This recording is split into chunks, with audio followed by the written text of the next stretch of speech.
Hey buddy, it's Invicta. It's time another Eden Run here, the Binding of Isaac Victor Repentance series. Happy Friday, Mosh Pit. I hope your weekends are going off to a good start here on this brand new Friday. We did another video across 3,000 likes, which now puts us only 5 away from this Invicta challenge run. So I would love to go into this weekend getting another tally on that. And again, apologies about yesterday's video. Obviously, with all the craziness going on here, that's probably the most distracted I think I've ever been recording of that. So sorry about that. And at least it was a one-of-a-kind episode, that's for sure. Here's your combination meme of the day. This is like the Mosh Pets plus like the relaxation continuation meme here on this Invicta subreddit. Title of the thread was Mosh Pets. This one was sent in by Vinsmoke Anima. And then in the thread, they also said, my kitty Olive joins me for our daily watch of Invicta's videos all the times. And then in parentheses, they also said she's sitting in my lap. So I like I'm liking this combination of the Mosh Pets plus the relaxation meme. It's good stuff. So make sure you go submit it over on this Invicta subreddit /r/Invicta. And yeah, it's been a crazy week so far. Seed day is going to be Echo Whiskey 2 Sierra, Romeo Juliet, Juliet Lima. Well, we got good starting stats here, but unfortunately we've got King Baby, which is basically nothing. And then we also have, of course, the Wooden Nickel, which is very good. Paying out twice already. So, yeah. Thank you all very much for the support with everything going on with Papa Victa. Lots and lots of people reached out to me. And, you know, it was a... This week has been this week has been trying, but he's doing okay. He's pretty much back to normal, I would say. Without going into details, you know, something not great happened on Father's Day, and it definitely ruined the Father's Day experience. Let me tell you, but. You know, at the same time, I mean, it was a whenever something bad like that happens with immediate family and stuff, you know, it does the one benefit, I guess, if you want to say that like that, silver lining, I guess is the better way to frame it, is that, you know, it brings the family together and that sort of stuff. So. And you know, it was he's doing better. He's still kind of recovering and stuff. So he wasn't injured or anything like that. But again, I don't really want to go into details. But he is doing better, and I did show him. Ooh, yeah, we'll just go ahead and take that. I did show him everyone's comments, and everyone's like, you know, saying, you know, hey Dad, like look how many people are saying, you know, we hope you get better. Wishing you well. And he was like, who is Papa Victa? And I was like, okay. Yeah, you know, you gotta take baby steps with him, you know. But yeah, no, he appreciates it. I appreciated that. Yeah, certainly with everything going on, like I will admit that I've been a bit distracted, as you could tell. But now that he's back home, and now that he is better, or getting better anyway, I definitely can focus more on other things too. So again, that's the TLDR. I really appreciate all the concern and all the support of the Mosh Pit, and you know, it helped Dad make him feel better. So it sucked. It really did suck. I was at the hospital forever, man. Like I didn't sleep for 2 days, and my brain is like, yeah. So you know how forgetful we are normally. Like let's just amp that up to about 11 right now. So we're gonna get a payout there. So anyway, but yeah, thank you again, everybody. Looking at this run here, we've got a supercharged Wooden Nickel now, which is great. So that's gonna really keep us funded here in the early game. Going up against Black Champion Lamhorn. I will say that for this, at least for this weekend, again, I didn't even see that shot come out. For this weekend, the videos are probably not going to be extended, unless we just get a super powerful run or something like that. Just with everything going on, I have to be responsible. With Dad and everything, but I'm hoping everything kind of gets back to normal next week. That goes Black Limehorn, and we do get ourselves a speed upgrade, which is fine. I mean, we're not really lacking in stats or anything, but without us knowing exactly how much HP we have, we don't know what our Devil Deal situation's like.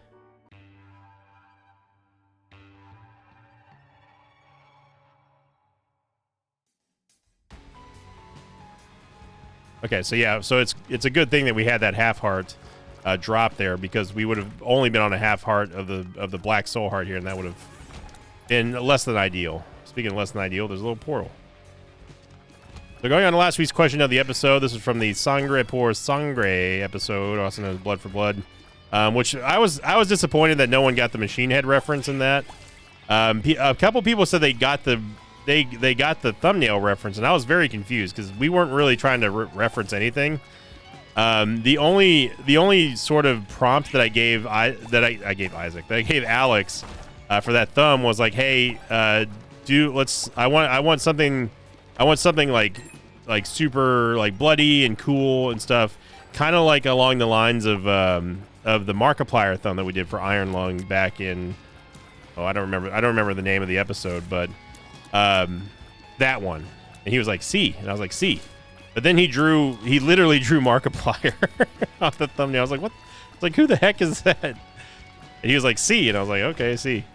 So yeah, so I don't know what reference people were talking about, because it was a very, very light Machine Head episode, or Machine Head reference with the title Blood for Blood, and I just did it in Spanish just because it just sounds cool in Espanol. And then Alex literally drew Markiplier as Eden on the thumbnail, which I thought was very funny. So yeah, so if that was the references you guys and gals were talking about, let me know. But I had a little bit of a people's eyebrow thing going on when people were like, "Oh, I get that reference." It's like, we made a reference. But anyway, going on to last week's question episode from that episode here. This one was sent in by Shroomius. Title of the comment was question of the episode. There are definitely some notable combos, item combos and synergies like Rock Bottom and Soy Milk, etc. But are there any hidden gems that you wish you got to see more often? Are there any item combos that you wish worked together but don't? So I can answer the first one easily. The second one, I'm going to be honest with you, I can't even think of like combos that would be cool. There's just way too many possibilities there, and I have the type of brain where if there's way too many possibilities, I can't think of anything, and I just kind of shut down for a while. That's the reason why I never played Skyrim that much. But for the first part, as far as like combos that I wish that we got to see more often, definitely 100,000% Ares and Serpent's Kiss. That was a combo that like I've been missing. Like, that combo was so cool. And then honestly, the bait and switch combo with BFF that we had a couple of episodes ago, that was amazing.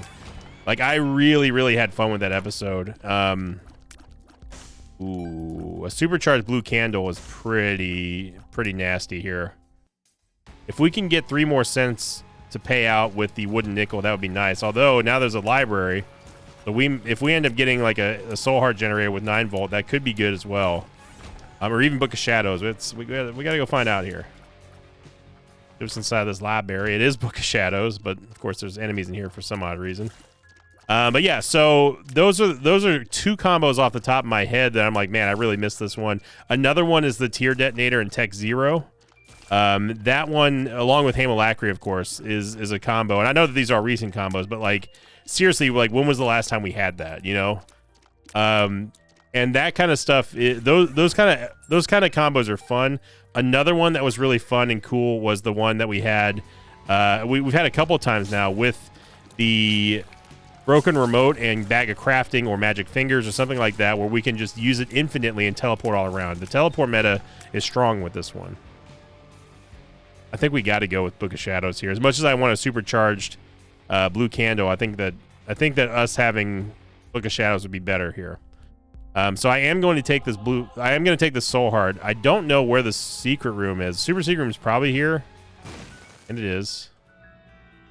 So this actually works out for us because we can get the money back we just spent on that Soul Heart here. Because what's going to happen is we're going to get another full charge after we're done with the boss, and we can come back in there, use the Book of Shadows, and then maybe get another HP upgrade, or even the movement speed upgrade. I don't know if I would take. I don't know where the secret room is. I don't know if I would take IV Bag over the Book of Shadows. It's too early in this run to tell exactly how our stats are going to be shaping up. Now, one thing that does kind of suck is that we're not going to have the Book of Shadows for the Gurglings, but honestly, our base starting stats here are really nice. Even after getting the belt, like we're moving at a very good pace here so far. King Baby, by the way, is a item that is some people really like. Some people are like, oh, it's the greatest thing since sliced bread. Other people, like me, are just kind of like, well, yeah, I guess if you have followers and stuff. But I would like King Baby more if King Baby, like, did stuff. I know he freezes, like, he freezes followers and that sort of thing, and that's fine, but, like, it's, like, unimpressive to me. We're going to take both of these here. We get Twisted Pair. Also can get Lord of the Pit. So now we have basically solidified the fact that we are not going to take anything else but the Book of Shadows, just for the sense of safety. We'll go in here, try to get a little bit of extra money. A very good start. But going back to last week's question of the episode for like combos that I wish that we would see more often, that isn't the usual. The unorthodox combos that are fun. I gotta think about it a little bit more.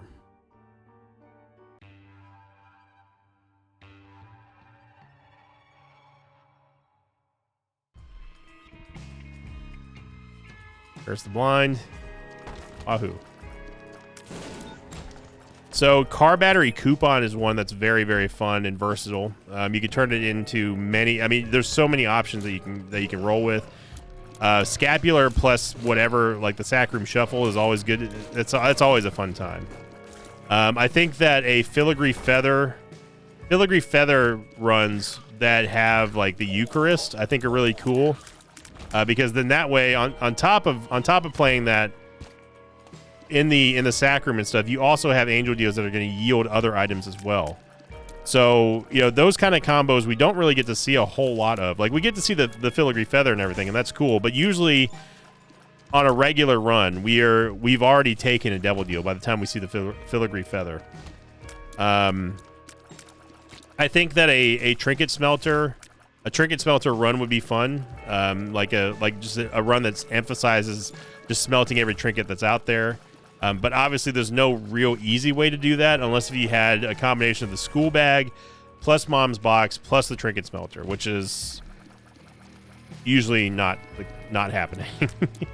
I think another cool one would be like Book of Shadows, Magic Skin, and also the school bag. So you can actually get rid of those broken hearts that you get with Magic Skin, and you don't have to worry about Magic Skin showing up again because you're holding on to it with the backpack. But on top of that, also of course finding confessional booths to erase all the HP that you just gave up.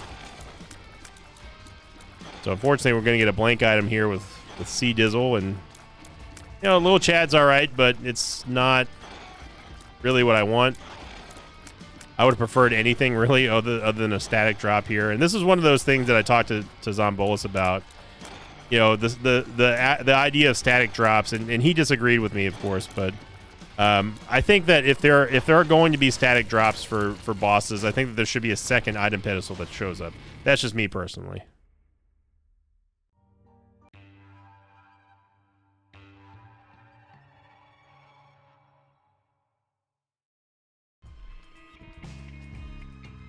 Because, like, you think about it, like, yeah, there are times when there are situations where, yeah, you would rather have Little Chad than like a regular boss drop.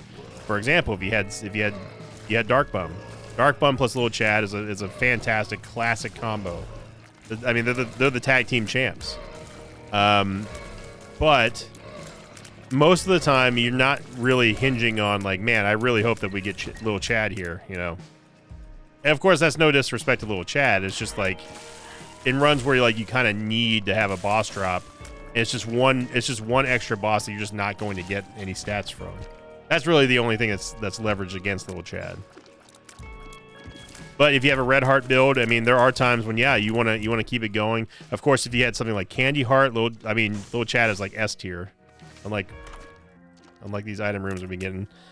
Venus is going to be nice. I mean, we get another HP upgrade. Of course, having the charm effect from Venus is also very, very strong.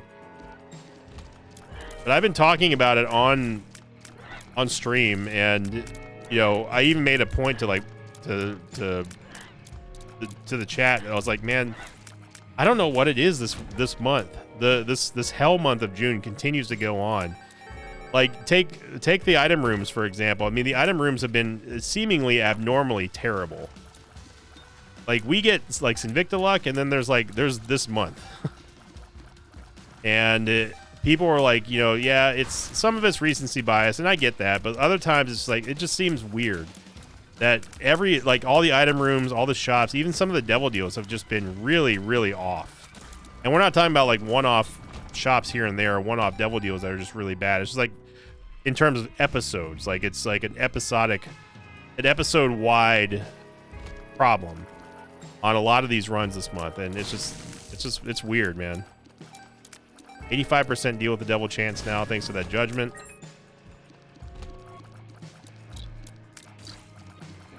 Yeah, you're seeing the charm effect here from Venus, and it's a very powerful crowd control. Especially when you're dealing with chargers and stuff like that, and even Globins, like, just kind of run into each other. We would have absolutely smoked that Globin room earlier without having to use the Book of Shadows if we had Venus. Excuse me? Yeah. Give me Chub. The blue Chub is probably my least favorite Chub. Not only does she spawn a bunch more worms than she usually does, but also spawns nubs, which shoot. And she's kind of bulky. And we failed an 85% deal with the devil. June, everybody.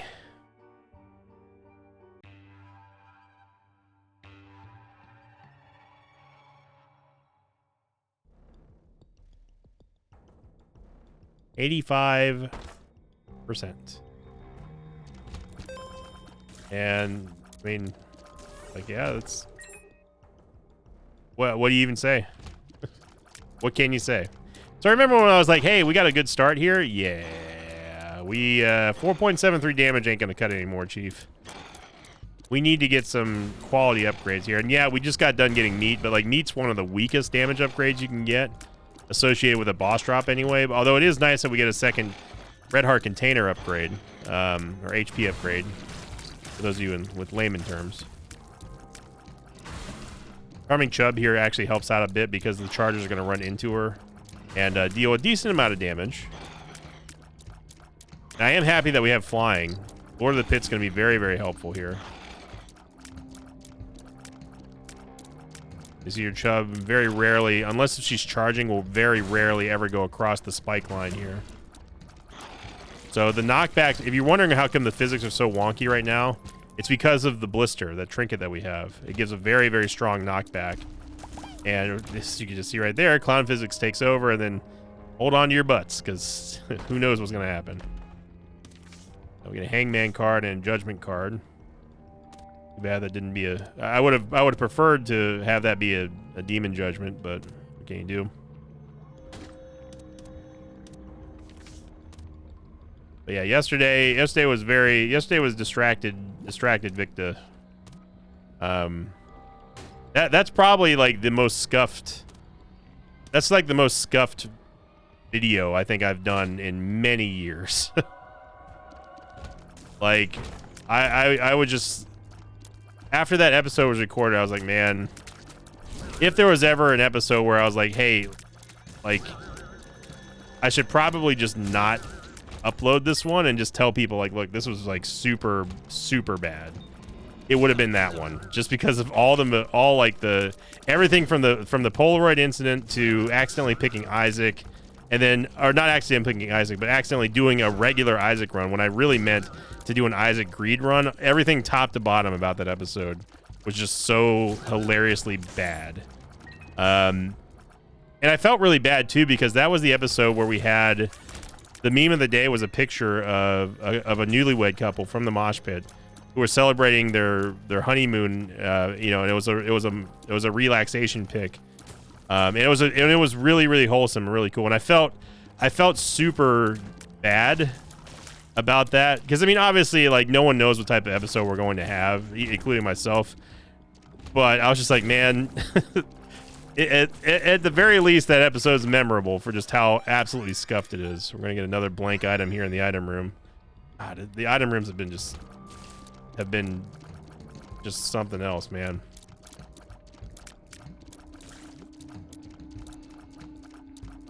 But with everything going on, I mean, it's, you know, my brain was elsewhere. And sometimes it just happens. And I know the mosh pit's like, you know, you guys are very understanding and stuff. And I can't thank you enough for putting up with that. Like I said, at the very least, it was an experience. I would like to find the shop, even though I know it's going to be a greed fight.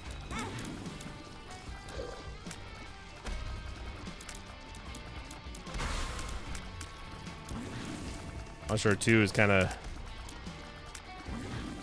going nuts here.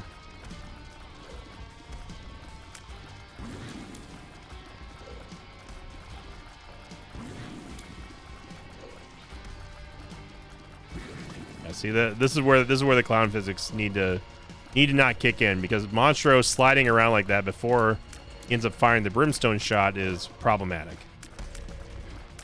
I'm holding on to the world card, so we might have a chance to go to boss rush, but at this point, because our damage is not good here at this spot, we're not going to make boss rush.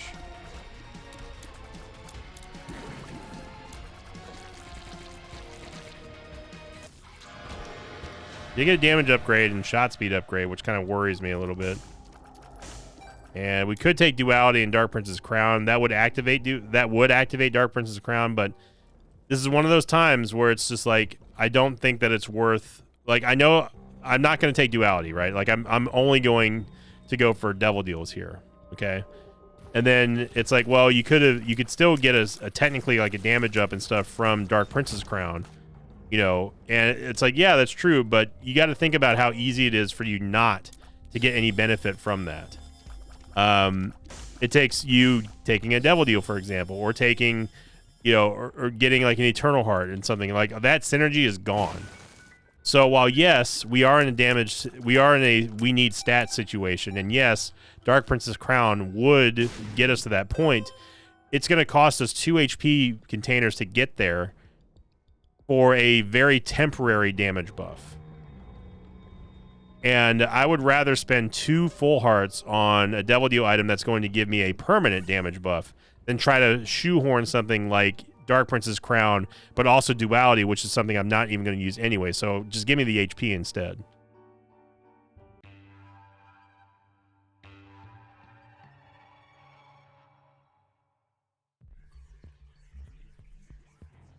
And you know, and that's where a lot of people like to come out of the woodwork, be like, oh, you make these runs harder on yourself because you don't do this and this and this and this and this.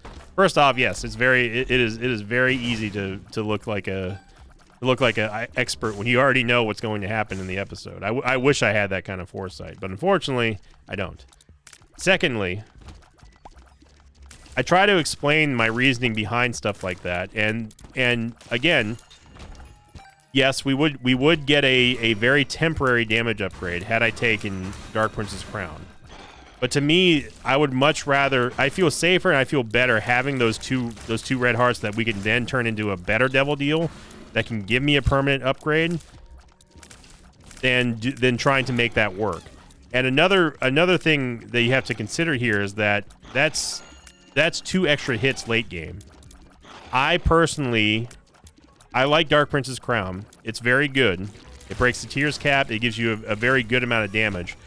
But it's not going to make me feel any safer in a low life situation like having 2 extra HP containers will be. So yes, it is possible that we may not even do anything with these two red hearts that we end up saving because we didn't make that play. But overall, to me anyway, it's easier to win with high health and low stats than with low health and high stats. Now I'm not talking game-breakingly high. I'm saying like, you know what I mean, like decently high stats. Guppy's Paw here. Now I could, if I really wanted to, turn these into soul hearts, which we probably should do. Because I'm not, at this point, I'm not anticipating a devil deal. I'll hold on to 1.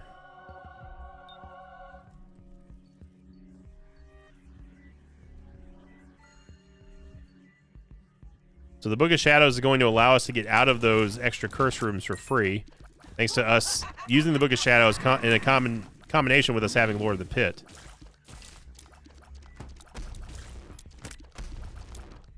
But that's one of those things, like on the service level, that someone would be like, you know, hey, like you've got bad damage, yeah, but like you had opportunities to improve it and you didn't. So you're just making it harder on yourself. And I'm trying to explain the reasoning behind this. That's one of those things. Most of the time when I do stuff like that, I don't explain it, just because like in my mind I'm like, okay, like I know the strategy here. Like that's the reason why, like, whenever I play like Magic or I play like Pokemon or stuff on stream, it's not necessarily the best experience from a viewer standpoint, because I don't sit there and explain every single move that I do, just because like I kind of just go through it in my head. It's kind of like submitting your essay but not showing, or submitting your formulas but not showing your work, like just kind of doing it. You know, I'm like, well, I got to point B from point A, what do I need to show my work for, type thing. Speaking of coupon, what are you, High Priestess? I still don't understand why the High Priestess card, the reverse High Priestess card, even exists. Spider-Mod's a bro. Come on down. People have been asking about Spider-Mod guy, by the way. And again, I follow Spider-Mod guy. I do. I really do. He's on Twitter. Okay. But I haven't seen or heard from him in quite a while. But he is on Twitter though. If I remember, we might as well take it. If I remember, I'll post his link somewhere in the comments or somewhere. If I didn't post it, and I probably won't, I'm just gonna be honest. If I didn't post it in the description, or you haven't seen a comment on it yet, then in the comment section say, "Hey, Sinvicta, what's Spider-Mod guy's Twitter?" And then I'll go. That will remind me when this video goes up to go put it in the comments. The Mosh Pit can reconnect with Spider-Mod guy.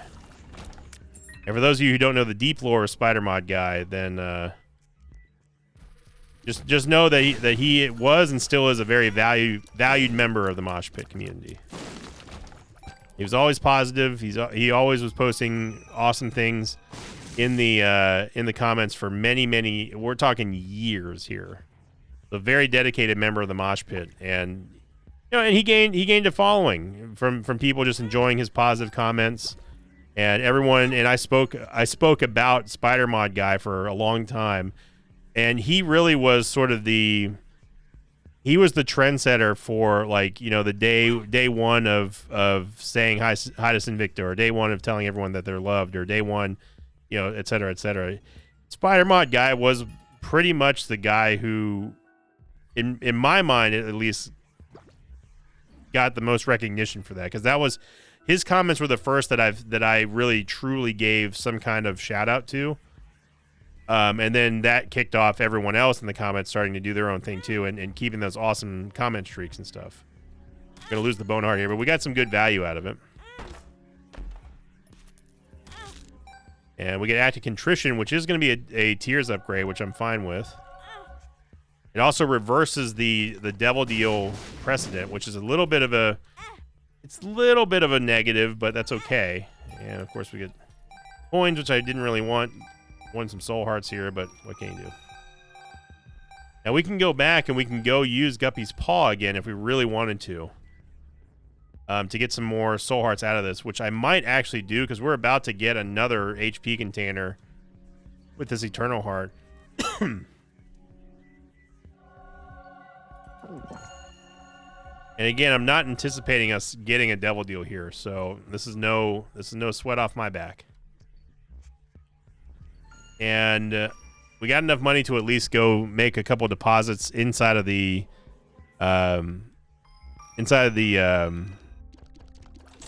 ooh, actually, wait. I forgot that we had this. The withdrawal machine, we still can make a couple deposits in there, but why is that? Oh, it's Backstabber. I was like, why is this card 20 cents? Hang on now. Hang on now. Blood Clot's actually okay. I'm down with Blood Clot. What are you? Reverse Stars card. Okay, so this is going to remove the 9 volt, which we're not really using anymore. Okay. Okay, man. Okay, man. Hang on now. Hang on now. I'm going to bomb this for maybe an increased Devil Deal chance. Which didn't matter because we've already bombed the Keeper. So I'm going to use a Reverse Stars card. This is going to remove our oldest item, which is not going to be King Baby, even though King Baby is there. Technically speaking, King Baby is the eternal item here because that's Eden's starting item, and that cannot be removed unless you reroll.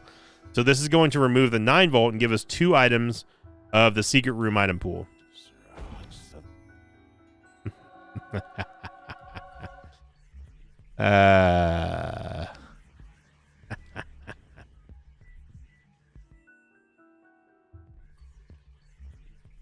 Well then, now we can go back and take Guppy's Paw because we're about to get a whole lot of HP and stats.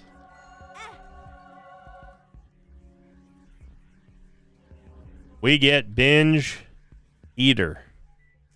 And for those of you who don't know this item, you'll be very happy to find out it is one of my favorite items in the game. One of the most powerful items in the game as well, and it cannot be understated how good it is. Cannot be overstated how good it is. Shot speed is on point right now. The Binge Eater will always give us a second pedestal item, which is going to be a lunch or breakfast item. If you take that, it's going to give you a permanent stat upgrade plus a temporary one.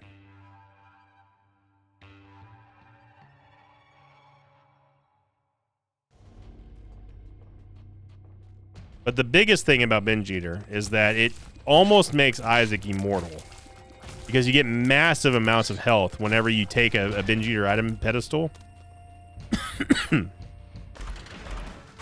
So yeah, so there's a Binge Eater item, and it guarantees that you're always going to get a stat up no matter what from item pedestal. So watch our stats. We lose a little bit of speed and gain a whole lot of damage and a permanent luck upgrade as well. This also includes a permanent damage upgrade every single time you take Binge Eater. It is like Keeper's Sack on crack. And that temporary stacking damage buff, it does degrade fairly quickly, and you can't recharge it like with Red Stew, for example. But if you, especially late game, if you end up getting a bunch of item pedestals out of nowhere, Binge Eater can not only act as like a heal, but it can also act as as permanent stat upgrades just everywhere, just every time. And with us having Guppy's Paw now, we can always go down to Polar Invincibility or the negative Necronomicon area, not invincibility, if we have to. Super Greed. Super Dead.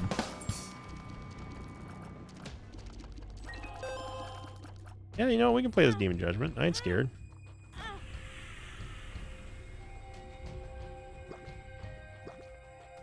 Again, we're about to get a huge heal here with Binge Eater, so me Blast Assist.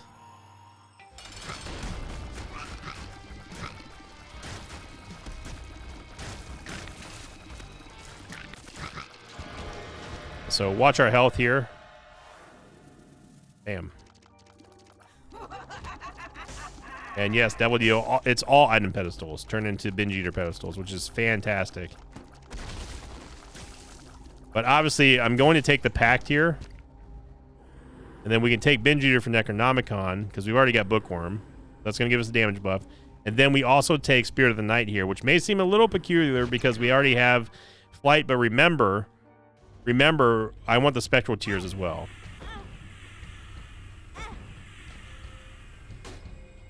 And we get Growth Hormones, which I will take over Binge Eater just because I want a little bit more movement speed.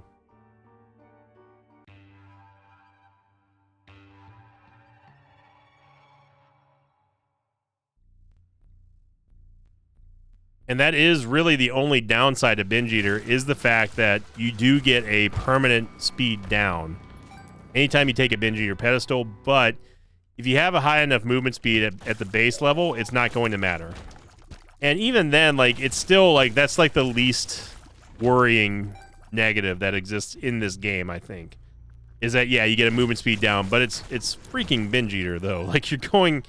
this is one of the times where, like, the negatives are fine. Like, I don't care. Like, yeah, go ahead. If that's the only negative about an item like Binge Eater, just go ahead and just re-up every single time for me, because I'm going to take Binge Eater 100% of the time. Classic Voodoo Head. Love it. Great item. See why it's loved so much. That was, like, the most delayed mom hand I think I've ever seen. Yeah, this is just going to be a giant conga line of death right here. Which is my favorite death metal band from the early 2000s.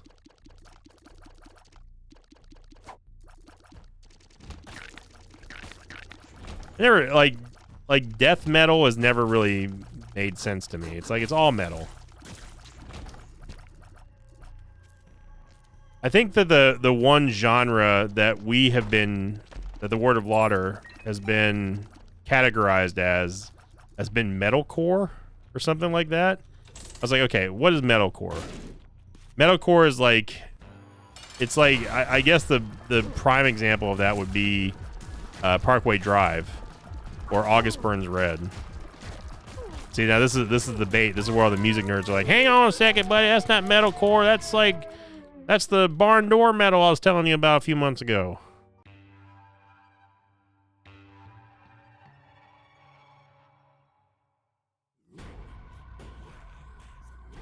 Like, man,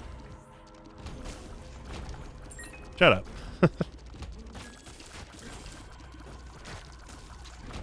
But death metal is just like, I'm just like, it just sounds like metal. You know, now the type of metal that I don't like, and I don't know what the distinction is at this point, because who freaking knows? It's like the Cannibal Corpse, like, I call them pig vocals, because it sounds like they took a pig and then was like, they put up a microphone next to the singer and was like, okay, do that. You know, it's like that. Like, I gotta understand that you're even speaking English, or let's put it this way: it doesn't have to be English. I have to at least know what language you're speaking before I get into the vocals. If I can't understand anything, like, for me personally, I can't get into them. Like that, like, I'm a metalhead through and through, but there's like, I'm like, man, this sucks. You know, like, I want to be able to sing along, be able to jam, be able to, like, headbang. And another category of music that I've never truly liked is what's considered, I guess it's called hardcore. And it's like punk, but like punk hard rock metal, I guess. You know, and it's like, it's kind of like the Hatebreeds of the world, and the vocalists, the vocals on those bands, like, you can sometimes understand, but they all have the same cadence. It's like, it's like, dude, you're like, it's mostly talking. Like, I'm sorry to the hardcore fans out there, but look, I don't like that. I don't like your genre. You know, you can like it all you want. I can't get into it. Like, I'll listen to Justin's stream, and like, Justin played hardcore, HC Justin, and he loves that genre. I'm just like, man, you could not pay me to listen to this.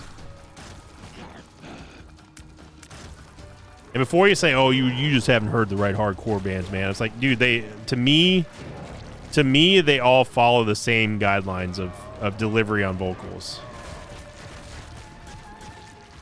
It's all that Hatebreedish, like, very, very talkative vocals that don't really go anywhere in terms of, like, a sing-song way.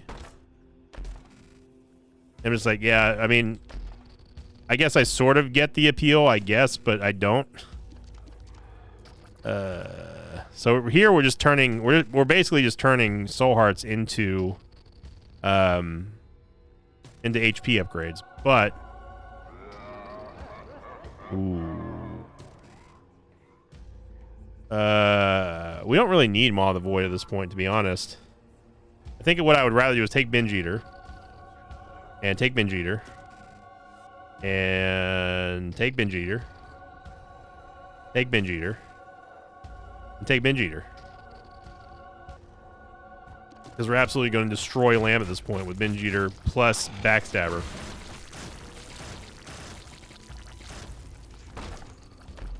But to those hardcore fans out there in the mosh pit, look. Again, I always say it. I'm never going to hate you for liking something I don't, right? I'm going to lightly toast stuff that I don't like, but in a fun way. I'm not going to try to be deliberately disrespectful, especially when it comes to music choices, because people really sort of wrap up their identities in their like music styles and preferences. However, one thing I will say, and then I'm totally fine with saying this, because I am not worried about ticking off this crowd at all. People who like musicals,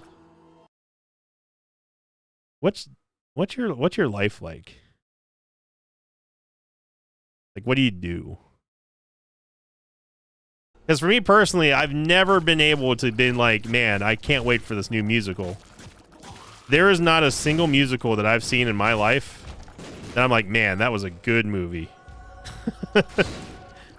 And yes, that includes like Disney's and that sort of thing. Like, I get it. Like, I understand like singing and like, I understand. I can understand the appeal, I suppose. But there's singing, and then it's like there's almost too much singing. Like, when there's more singing than dialogue, I'm like, okay, do we really need to like bust out in song because like dude got his like locker stolen or something in school? You know what I mean? Like, it's just, for me, I just can't get into them. Now, before you think that I'm just being deliberately just nasty towards musical lovers, I will say that Mama Victa is a big musical fan. She liked to sing with musicals. She used to do like theater and stuff. So like, you know, I understand up to a degree of appeal that is like generally accepted for musicals. It's just like, yeah, you know, it takes a lot of talent. I will say that writing a musical, performing musicals, especially on the theater and stuff, that is more talent than I have in 10 lifetimes of what I do. But it doesn't mean I'm going to listen to it. And a correlation that I've kind of noticed between people who are my personal friends and who like musicals are the common thread is that they all have kids. And I'm thinking somewhere along the lines of, I don't really want Eden's Blessing. There's got to be some correlation between, it's got to be like a Disney thing or a Pixar thing where it's like the kids watch the musicals and the parents get like into them and stuff, and then they start unironically liking musicals. And that's cool, but man, I like most music. I don't like all music. That's what people, as a musician, people are like, you know, you must like this, you must like that. I'm like, no, there's some genres that I don't like. Musicals probably being number one. If not behind country, then they're definitely number two. I've never liked country. Even before I was in this country, I'd never liked country. Musicals are definitely up there for my least favorite genres of music. Some like, you know, there's some house stuff that like I'm not down with, like the trance and everything. Like that just doesn't do it for me. But I would much rather listen to like house, trance, techno, whatever, than listen to a freaking musical. I can tell you that, brother.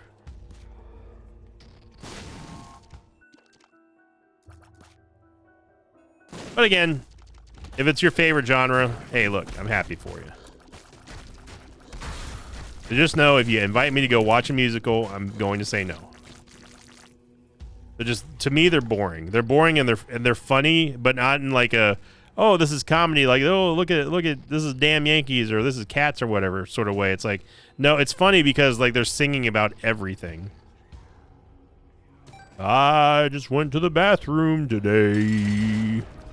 And then there's like a chorus of other people saying like, he went to the bathroom today. Like, you know, like it's like, okay, like cool. we can sing. If I don't watch it, if I want to watch something, I want to watch it. I don't want to like listen to a music video. So anyway, welcome to my TED Talk about musicals, everybody. I'm gonna call it there. Very fun run though. Obviously, Binge Eater kind of just trivializes everything towards. As soon as you take Binge Eater, you know you're going to have a good time. And yeah, it just turned out to be a very awesome run. So again, thank you all very much. Sorry about the scuffed episode yesterday. It was quite the event, but like I said, it's going to be memorable either way. So if you enjoyed this episode, make sure you click the like button, leave a comment down below. Remember, only 3,000 likes away from getting this Invicta Challenge run here for the like streak goal, and then going on to the next one after that, which is going to be even more fun. So thank you for watching. Have a great start to your weekend, and as always, I'll see you all next time. Until then, so long, everybody. Thanks for watching this video.